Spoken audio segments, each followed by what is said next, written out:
நடுவே. நீ எங்கு குடியிருக்கிறாய் என நான் அறிவேன். அங்கே தான் சாத்தானின் அரியணை உள்ளது. நீ என் பெயர் மீது உறுதியான பற்று கொண்டுள்ளாய்.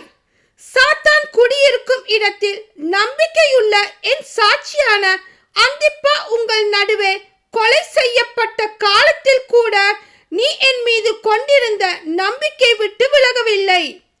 ஆயினும் உன்னிடம் நான் காணும் குறைகள் சில உண்டு. பிலேயாமின் போதனையில் பிடிப்பட்டுள்ள சிலர் உன் நடுவே உள்ளனர்.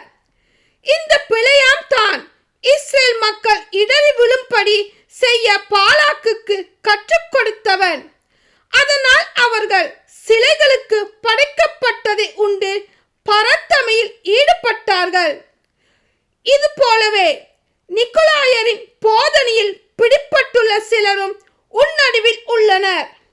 ஆகவே மனம் மாறு, இல்லையேல் நான் விரைவில் உன்னிடம் வருவேன். என் வாயிலிருந்து வெளிப்படும் வாள் கொண்டு அவர்களோடு போர் தொடுப்பேன். கேட்க செவி உடையோர் திருச்சபைகளுக்கு தூய ஆவியார் கூறுவதை கேட்கட்டும். மறைத்து வைக்கப்பட்டுள்ள மன்னாவை வெற்றி பெறுவோருக்கு